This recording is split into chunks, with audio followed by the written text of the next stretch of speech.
I'm Gary Pallister and you're watching Mariners TV. So Lee, a 3-1 victory today, what were your reflections on the game? Probably don't want to talk much about the first half, so we'll talk about the second half.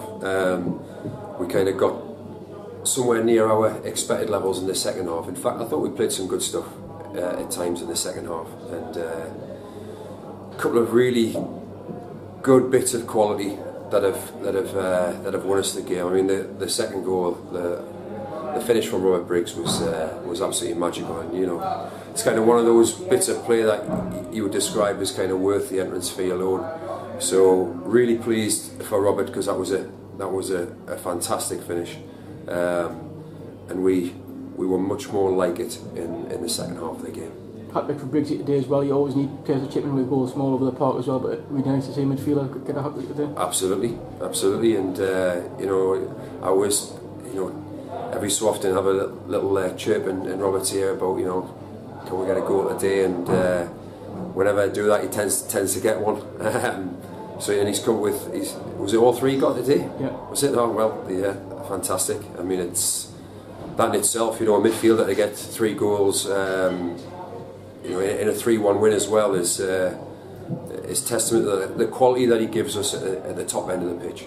He's missing quite a few players today as well. Was it a challenge to sort of juggle it around? It's become almost ridiculous. It really has. You know, we unfortunately lost Darren Lough this morning. He'd been struggling since Tuesday with a bit of a tight calf, and it still wasn't right. Even Dylan Morse before the game was, you know, struggling with his stomach. He was feeling really ill, and I must say fair play to Dylan, because we left the decision in his hands. He told us that he would play, and he's really stuck at it today, Dylan. He's put in a solid performance under, you know, difficult circumstances for him personally, so a massive well done to him. But yeah, the injury front is, you know, Barry Smith kind of tweaked his hamstring again in training this week.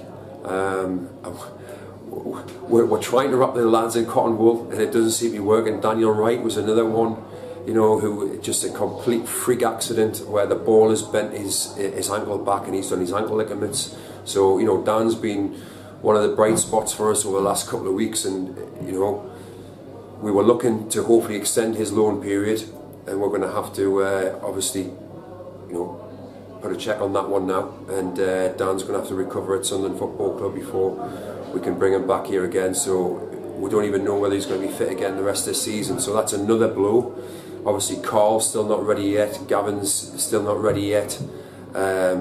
We had the really unfortunate news that it's looking like Anthony Callahan's going to be out for the remainder of the season, which is a massive blow to us.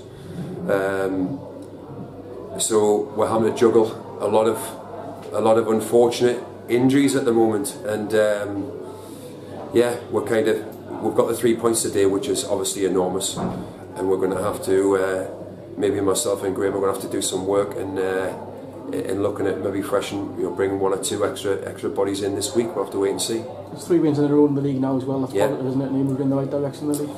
Yeah, of course, and you know, the fact that Scarborough didn't play today and Bamber Bridge didn't play today just puts a little bit more of a gap between us. But the next, you know, we're looking at our schedule coming up, and the next 2 games are real, you know, potentially real crucial games. Clitheroe away. I mean, Clitheroe have been in a pretty rich vein of form since the turn of the year, and are, you know, a tricky opponent, especially away from home. And then obviously Hyde on the Tuesday, which will be an enormous game. So we've got to pick the bones out of what happened today.